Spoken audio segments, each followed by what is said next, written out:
So, ladies and gentlemen, good evening.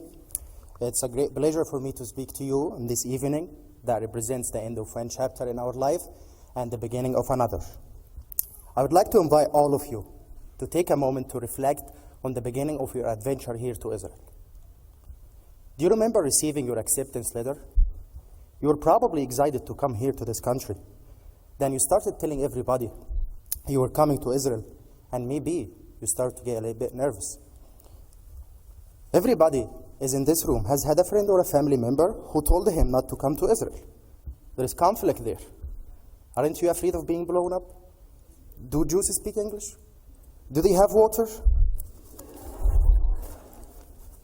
So, if you think you heard a million reasons why not to come to Israel, I heard 1.5 million. Growing up in Egypt, the entire country had opinions about Israel, and none of them were positive.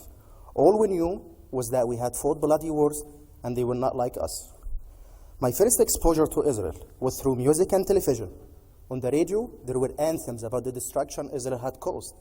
On the movies, Israelis were depicted as spies and thieves. And instead of the fact that the two countries struck a very famous peace accord in 1979, the Israelis, I was told, were our eternal enemies.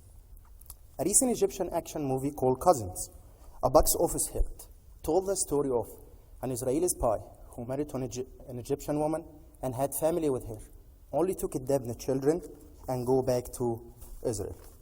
So, when I told my mom about my intention to come and study here in Israel, she was understandably terrified that I would get a girlfriend. I arrived to Israel knowing only what I had learned in the movies and the media. So at the airport, when the security official asked me about the reason I decided to come here, I half jokingly said, I always heard the Jews are bad people, and I came to see this for myself. I expected to find that people here were unfriendly, and especially unhappy to meet Egyptians.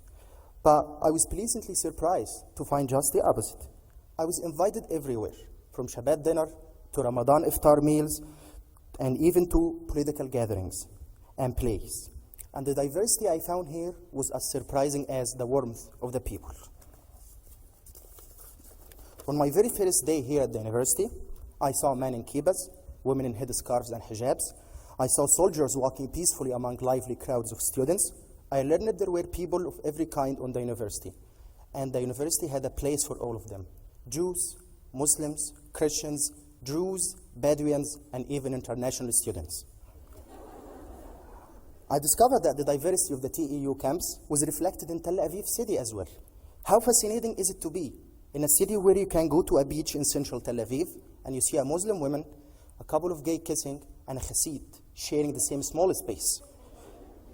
Where else can you find a Christian Arab whose apartment is decorated with posters of Mao and Lenin? Where else can you see a Bedouin IDF soldier reading the Quran on the train during Ramadan? Where else can you see an Ashkenazi and Mizrahi Jews arguing about whether or not Ashkenazi families had kidnapped Yemenite babies in the 1950s? To be sure, my experience here has been defined by the unexpected.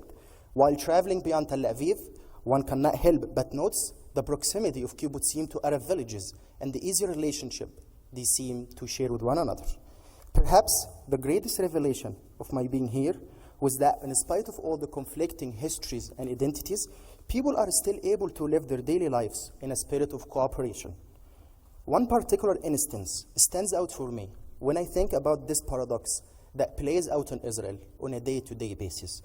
In my first weeks here at the university, I met an Arab, a nice Arab Israeli student, wherein she lectured me on the importance of Arab nations boycotting Israel. As our conversation came to an end, a Jewish boy, about 8 years old, skipped up to us, excited to see her. It turns out that she was his teacher. She gave him a big hug and a kiss on his cheek. Their affection seemed like an interaction between a brother and a sister.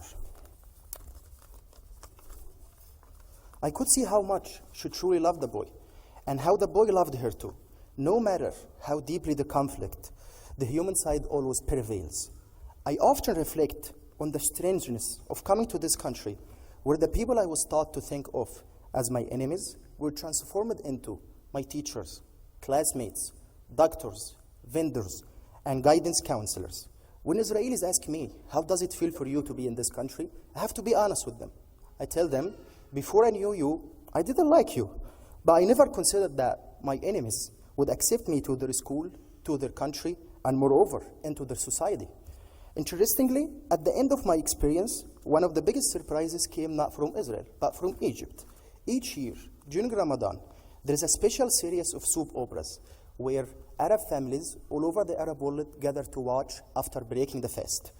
This year's soap opera was called Harat al-Yahud, the Jewish Coder, and it told the story of Egyptian Jews in the wake of the establishment of the State of Israel. The series deals with questions of identity and politics, and features a cast of Jewish and Muslim characters, and there is even an inter-religious love affairs. As a student of history, I cannot say that the series was perfect, but the depiction of Jews for the first time as human beings, as people with a love of family and country, rather than mortal enemies, is nothing short of extraordinary. And while Egypt has ways to go before accepting Israel as a friend, perhaps this series will inspire more Egyptians to at least be willing one day to rethink the enemy. After a year of countless surprises, I came to realize that there is a lesson in all this, one that I think we all can use. Moreover, I think it is something we master degree students who strive to understand things more precisely. We need to understand. We must always question our assumptions. Being here in Israel has taught me that life is full of a lot of paradoxes and complexities, that nothing is straightforward, and that things are often not as they are made to seem. No matter how much education and life experience we acquire, we must always dig deeper. So today, as we celebrate the end of a great year, let's also remember to go forward with a sense of renewed curiosity, knowing the only thing one should truly expect in life is for life to defy your expectations. Thank you.